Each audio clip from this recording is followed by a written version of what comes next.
Wait, hold up. You mean I could get this $100 penny board for $30? What logical person is gonna spend $70 more? Like, is it worth it? That's what I'll be answering in this video.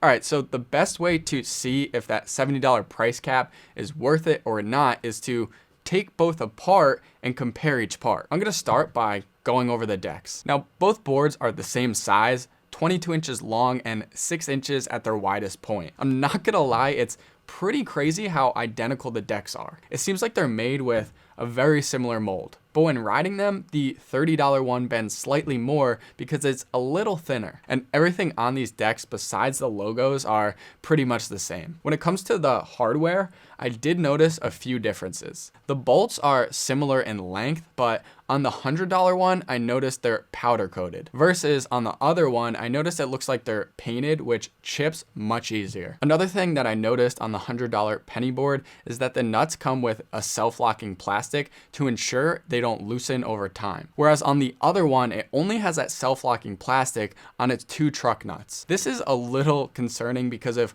one of the wheel nuts loosens, the wheel is gonna fall right off. Then the speed washers are basically identical. Next, the bushings are barrel and cone bushings, which are essentially the same. When it comes to the quality of the trucks, the $30 ones are much lighter and you could tell are just cheaper. Not only can you see this in like the engineering aspect of this truck, but if you look at the base plate, it's slightly thinner. All right, now the wheels from the surface basically look identical. One of the wheels on the $30 one actually came with a small hole in it that went all the way down to the metal. So from a quality control standpoint, the $100 board is much better. I own all 5 penny board sizes and I've never run into an issue with their wheels. Not to mention the $30 one has less rubber on its wheels. So when you ride over bumps, you feel them much more. You can actually hear this difference by just tapping the wheels on the ground. I'm gonna cut to a short clip now to show you what I mean.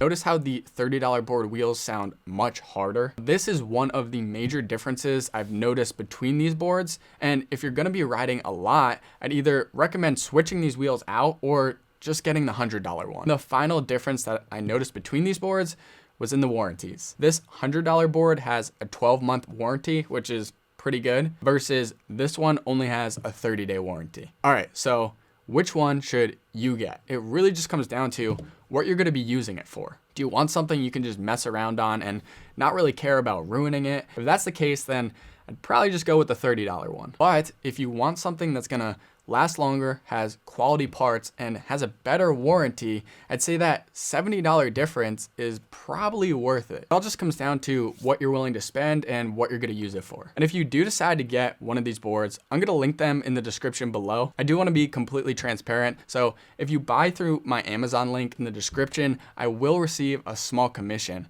but it's at no additional cost to you. I'd really appreciate it since it helps me buy new boards, test them out, and ultimately help you. If you found this video useful at all, I'd really appreciate it if you could like and subscribe because it helps my channel out a ton. All right, I'll see you in another video later.